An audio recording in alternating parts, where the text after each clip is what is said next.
What's up, guys? I'm SaltEMike, and this is your Star Citizen Week in Review for May 6th, 2024. Star Citizen 323 did not go live this week, and it's surprising, but it's coming with a wipe as well, sort of. The new guys in charge, obviously Chris is in charge, seem pretty based, and oh yeah, it's ship sale time. All that and more on today's Week in Review.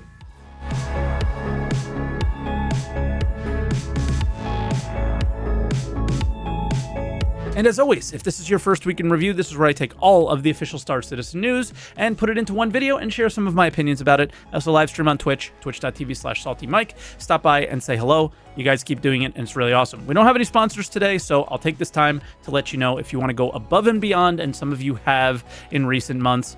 Thank you so much for that. You can become a member of the channel and hit the join button down below. So thank you for those that have. Thank you for anyone who's considering, and let's jump into the patch notes.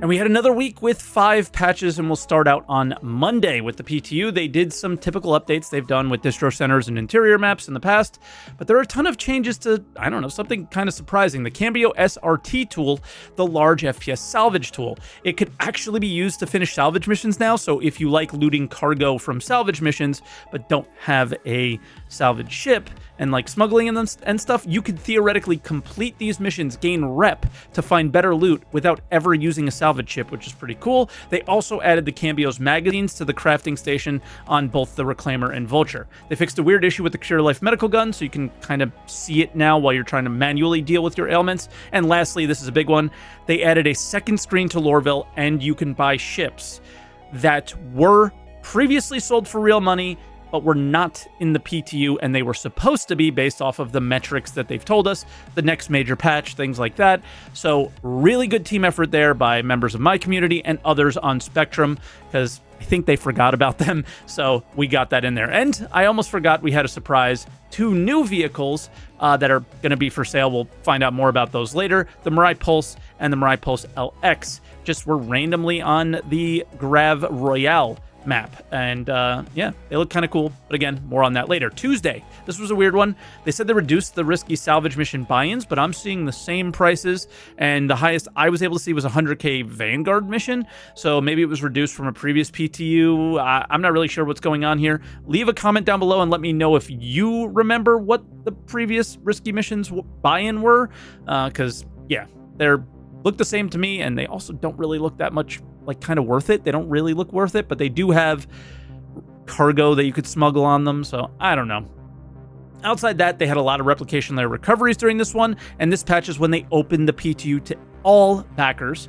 And then Wednesday PTU, this patch, they did some optimizations on the GPU side, but if you have an older PC, you might suffer a bit. So if you have a 4 GB kind of card, they suggest playing at 1080p, which I imagine you already are if you have an older card, and then medium quality and very low water sim. They also made some adjustments to the AI upscaling and have turned back on those for lower resolutions. I was unable to log into the patch when I sat down to play. There was a weird issue, but I'm starting to get 318 flashbacks with this one. It's freaking me out. Thursday, I want to talk before the patch about Zyloh's Post. So he responded to a backer saying that 323 was not ready and should be delayed. First, he mentioned momentum, which is true. They had it in October, and they kind of have it now with their community, but I don't know if they have it with the wider audience as much. We'll see. And then, yeah, I made a video about it on Friday, so I'm not going to go much into it, but basically they tried to say, we as a community have to accept that big tech pushes have to be the priority, and it's going to make some patches a little bit rocky. That's basically how that one went. And yeah, I just hope this turns into us getting actual good gameplay, because good games have good gameplay, and we're not there yet. Right? So for the patch, though, they had one change, and it seems to be a large performance quality of life fix around distribution centers, and I did experience better performance around these. I don't know if you guys did as well, but I definitely did, so who knows on that one. And then Friday, it was quite a simple update, more distribution center optimization, and most of us thought it would have been live on Friday, and it wasn't. So personally, I have no idea when this thing is going live, so let's get into the roadmap updates then.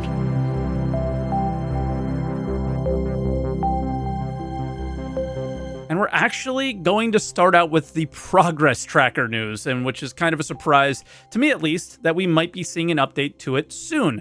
So I don't see the value in it personally, the tracker that is, but I will keep an eye out. So just letting you guys know, for you tracker fans out there, you roadmap watchers, you might be able to watch it a little closer soon. Then committed for 3.23.0, the distribution centers, but expect to still be falling through them probably in live. The Vulkan API support, but again, they've been very clear that this is more for an initial test for them to make sure that it works on other PC configs, and you will actually get performance improvements later.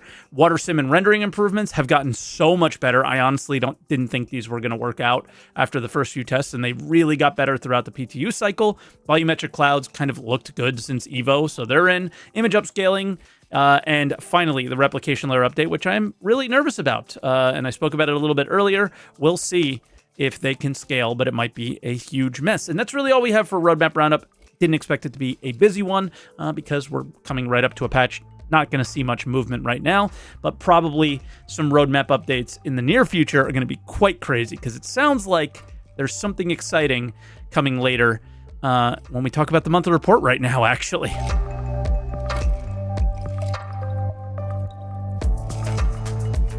All right, and with the monthly report, we're going to start out with animation. So we have the Morak and the Copian, but the team is hard at work on 2 more Predators and Prey. I doubt we're getting the Pyro Crab or the Boreal Stalker from Microtech, but who knows? And you would think it would be the Prey from CitizenCon, but those look pretty far along, and wonder what we're going to get next here. For character art, we heard a bit about these at CitizenCon, but I want to take you back to what specialist armor could mean. We already have an idea what combat armor is in 3.23, the dynamic crosshair with the reloading UI and all that stuff. They gave us very little detail on specialist versus utility and support at CitizenCon, but I have to assume utility is mining and salvage and support is medical. So I'm going to guess that they're working on an engineering set, maybe a flight set. What do you guys think?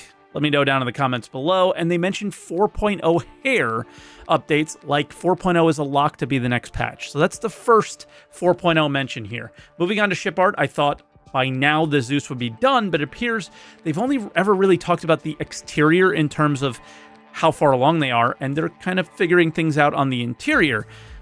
No mention of the Polaris, more on that later, and I think we know why. Now, later in the video, in the other updates section it will be. And the Legionnaire is progressing nicely, and my fears might be calmed with the ship. My main concern is its inability to board most of the ships, but they seem more concerned about cover, so maybe not. And lastly, there are now 10 ships that have Resource Network, so I'm hyped about this gameplay for sure, and I think it's going to be awesome.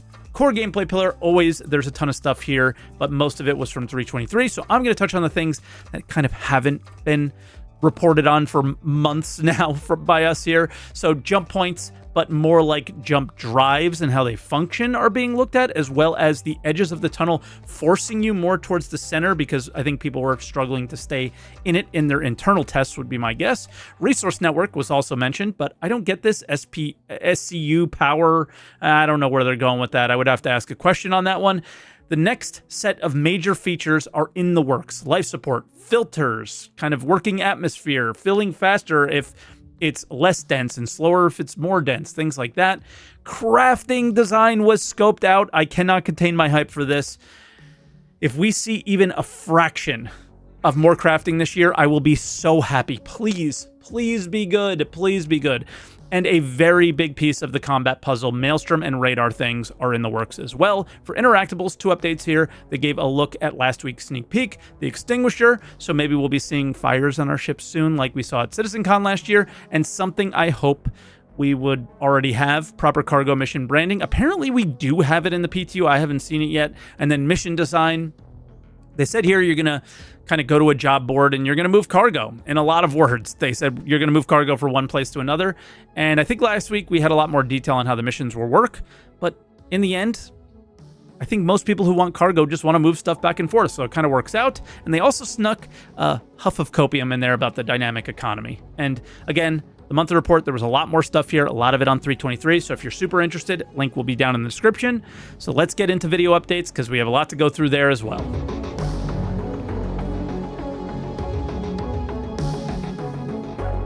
and for ISC, it was called Citizen Dispatch 323. Not much to share here for you in terms of 323 updates. All stuff you already know, but they did hawk their new sail ship, the Mirai Pulse, which is basically just a little racer with a gun. And I get the vibes that Grav Royale did not inspire the ship, but the mode was made for it, which is why I feel it's kind of meh and needed to be pushed. But Gravlev racers honestly are gonna love the ship because I'm big into it, and this is the top speed of any Gravlev racer, and it seems to be able to take more Gs, so I think it's probably going to break records on the leaderboards and almost definitely be at the top. Then for SCL, it was all things 323. I'm going to get right to it because we have a lot to get through here. They start out describing a lot of the economy changes made, ship prices, nerfing salvage, and the kind of highlights, but then Rich hints at what to expect in the near future. You're going to do this the whole show, aren't you? You're going to make it difficult on me? Okay. This isn't the end of that tuning in 323. This is the next. No, this is just the first pass. Yeah. The next pass anyway. Yeah, I mean, on that note for economy, I think I touched on this in the letter for the chairman.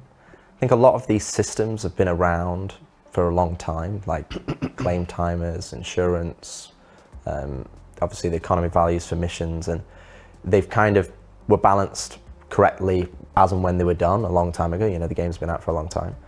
But we need to start bringing these systems a bit of more cohesion of how they talk to each other.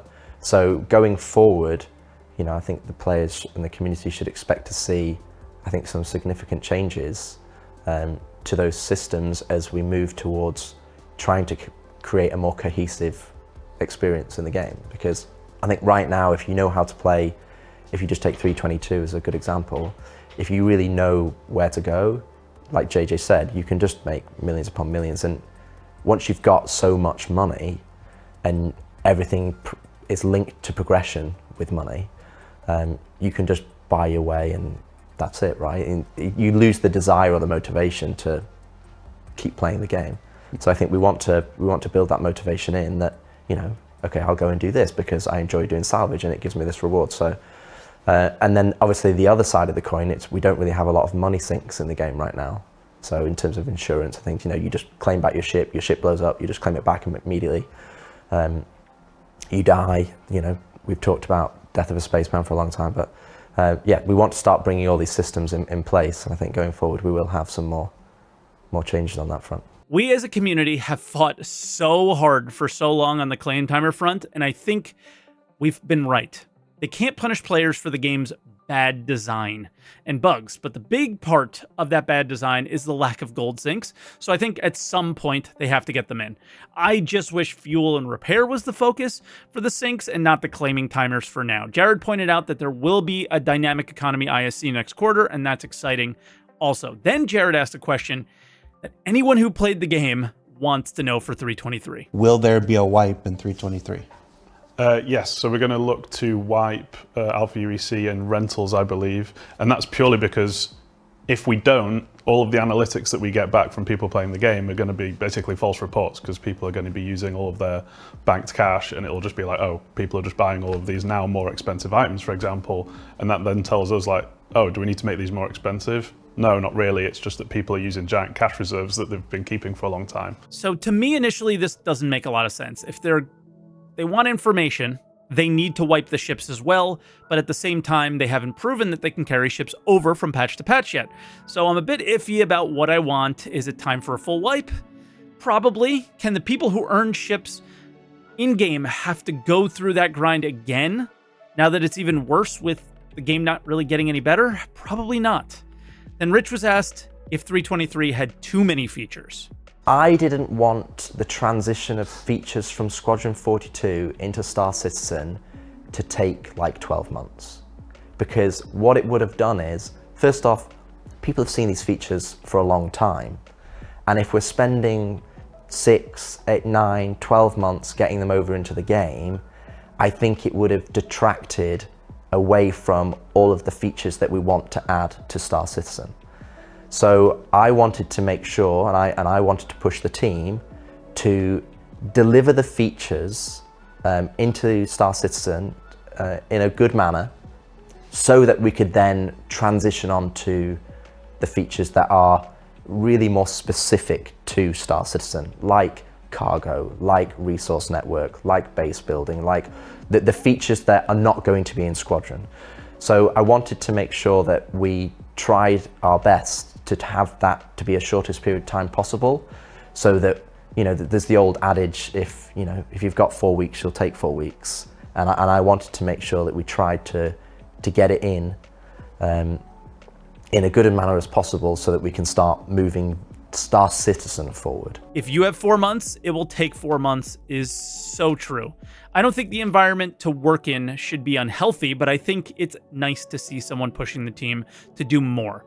Then Rich says something that has resonated so much with me. When I look at Star Citizen itself, it's a concatenation of a lot of features and a lot of content. I want it to be a cohesive experience that is all tied together, and I want to get there as soon as possible. I want somebody to be able to play the game and understand all the things that they have available to them, and I want that to be a good onboarding experience, and then to have thousands of hours of gameplay and content for people to be able to play. Now, don't get me wrong, we have a lot of gameplay already in the game, but it's in isolated pockets. It's like, if you want to just be a miner, great, you can go and do mining, you can do that loop. But I want the connections. I want the interwebbing. That's the difference between features and content and a game. And I want to push towards that as quickly as possible. Star Citizen isn't a game, it never was, but it's really nice to hear someone in his position recognize the issues, communicate them to his community, who would literally argue against this point on a daily basis. I really want to see what he does, though. Words are one thing, actions are another. Then I think we got a pleasant surprise. I did have a conversation with Jens this morning about potential is the specific word here, that we might use Arena Commander to validate the new spawn closet for FPS AI. Okay. That's it. You had a lot of build up there, and then how's that going to manifest? Well, we've never had PvE FPS in Arena Commander. It's there we go. Like a horde mode, game mode. Yeah. And yeah, it still sounds potential and not anything concrete, but it's not just that it's going to test spawn closets. I think this is the first time players might get to feel what real AI feel like. That testbed could be more important than we think. And then the community was confused by a Spectrum post on bed logging, so they clarified it here. Is there a change to bed logging? Did I miss something? I'm not sure what that hot take is, but we're definitely in favor of bed logging. In fact, in the future, we plan to give the player buffs for getting a good night's sleep in bed, and have that be part of the game loop. But we don't want to limit the player to that. It's like having a bed shouldn't be a requirement to log out of the game. In fact, in the future, we want, no matter where you log out, that's where you log back in. You have all the same missions, like we want your place in the universe to be persistent no matter where you log out. So that's where we're going. Love to hear the very obvious clarification. Let's be honest. Sometimes this community reads way too deep into things, and I'm as guilty of that as the rest of us. So I think this one was, obvious, but I'm glad, and I thought we would include it so anybody who was confused isn't anymore. With the upcoming changes, many players who have been playing solo are nervous, and Rich addresses CIG's current feelings on the subject. Emphasis current. What place is there for a solo player in Star Citizen? We're just gonna go get a drink and leave Rich. Yeah. I think there should be a lot. Obviously, if you want to be a solo player, just because we're a massively multiplayer online game shouldn't preclude you from playing solo. I've played many MMOs where I've just played by myself and got through to the end game. There will obviously be certain prerequisites as you move towards the larger goals in the game that are going to make it difficult for you to achieve as a solo player. For example, if you wanted to try and earn an Idris in the game and earning reputation to be able to, figure out how to be able to manufacture your own Idris, and then you need to go and gather all the resources to be able to do that, that is a very, very large initiative. Almost to the point where when you even have that Idris, you're going to need multiple people to fly it proficiently. So I think, that doesn't mean that there is not going to be a large amount of content that is achievable by solo players that they'll be able to have enjoyment and combat, for trading, to mining, to salvage, to all the other aspects of gameplay that we want to be. If you want to be a farmer, you can go and be a farmer, right? But the expectation is that, we are a massive multiplayer online game. We will have a large amount of content that is available to solo players, but that does mean there will be some content that is easier to achieve with more than one player. So for the people who have been around for a while and forgot what an MMO sounds like, he just described one. It's a very basic answer. I feel like maybe some people needed to hear that. You will not be able to do everything as a solo that easily. And the only fear, especially with this example, is how the game does funding and how the funding model plays into this, because it doesn't play into it well. And yes, I'm ignoring everything about crafting and Idris and all that stuff until they tell us more or show us something. I want that so bad, but I'm not going to hype myself up about it until we see something. And then lastly, they finally did it, sort of. Night vision, yo, night vision. Okay. So night vision. So I've got some good news. I saw and was playing with night vision on weapon optics yesterday. So we have got it to a point where we can put them on the optic lenses using our new optic tech that came in with 323. This is not to say that this is coming out with 323, to be very clear, but it does mean that we can look to a fairly close release whenever we feel like we can get the content out to people. So people can actually start using these, and it works. It exposes more light when you're on the dark side of a planet, so you can actually look around and see what you're trying to shoot. And it's a little bit more uncomfortable to look around in a well-lit environment, kind of as you'd expect. So that's the good news. The slightly less good news is that I know people are probably going to start asking, when can we get it on visors and ship cockpits and things like that? The answer there is we need to assign some more time to it. It's a bit more complex. The new optic system gave us a really good opportunity to play with some of those settings, but the visors and the cockpits aren't set up in the same way as those. So it's something that we're going to start looking into and finding where we can fit it in the roadmap, because we definitely do want to provide that for people, but we've got some design questions to answer first and some engineering to do as well. So And that will come a bit further down the line. Two things to add to that. One is that we've broken the back of getting it working. So now it's more of just a content and scheduling problem rather than a technical problem, which is great, because it means, and it is really good, by the way. Yeah, it looks great. And the one thing is that it's not, I want to make sure that everyone's clear, it's not true night vision, it's light enhancement. So when you're looking at something, even though it's on the dark side of the moon, you still get a very good clear picture, you can still call things out, but it's not what you'd imagine as stereotypical night vision. It's like upping the exposure on a camera. Yeah. With The difference between projecting a light, like an infrared light, and seeing the red infrared light versus just amplifying the light that's already there, like a starlight. Yeah, so it will give you, for the player's perspective, it will give them what they want, they can see, and they'll be able to pick things out in the darkness.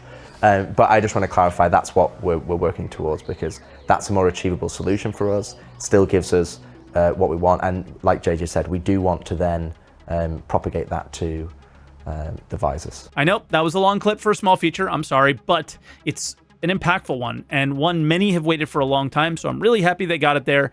With the advent of adding gameplay to like weapon attachments, I wonder what the downsides of using something like this would be, outside of the obvious, if it's light out, it's going to be hard to see using your aim, using the actual scope or whatever. But that was SCL. It was a long episode. There was a lot more interesting information there for people who follow the project even less regularly than the average person who watches this channel. So make sure you check it out if you haven't again. Link will be in the description on that one. Then let's move on to other updates. It's a short one. There's not much there.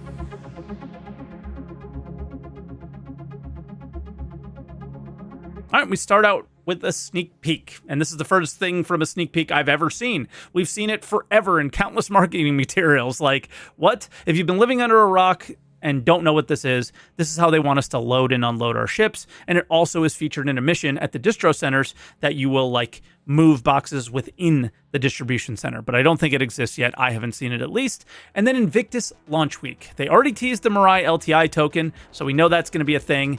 The big thing that people are excited for is the Polaris being a part of the event, but it doesn't appear to be flyable, which is a bummer. It's going to be kind kind of just flying around like the Javelin and the Idris have done in the past before they were fully implemented into the game, but you're going to be able to tour the Idris. So anybody who was frustrated by the Idris event, this is what they probably should have done in the first place, is allow players to tour the inside, and you're going to get your chance now. Outside of that, it's a much more condensed event with more companies in each day, I think, but the event will go from the 17th to the 29th, so it's a long sale, and I'm more keen to find out if they do any sneaky gameplay stuff at the showcase, kind of like they showed at IAE towards the end of last year. But that'll do it for this week, so I just want to say that was a long one. If you got this far, hit the like button because you must have liked the video. Subscribe for more weeks in review if you're new here and haven't seen one yet, and yeah, leave a comment down below. There's a lot going on. I was pretty opinionated on some things, so let me know what you guys think, and I just want to say thank you to being really awesome. The channel is kind of blowing up at the moment for some reason, and I don't know, I just want to clarify a little bit about the last video that I put out. I simply think that the tech is the most important thing in the game, and they need to put it out so they can focus on the game. They keep making excuses that the tech has to come first, so for me, screw the patch up, make it bad, I don't care, that's all I'm trying to say, and then focus on the game, because it's got to happen at some point, and I hope it happens soon. That's really all that video was about. I don't think people really got it. I commented as much as I can on your comments there, and I'll do the same here. So thank you again for watching, and I can't wait to see you guys next week with hopefully a 323 live.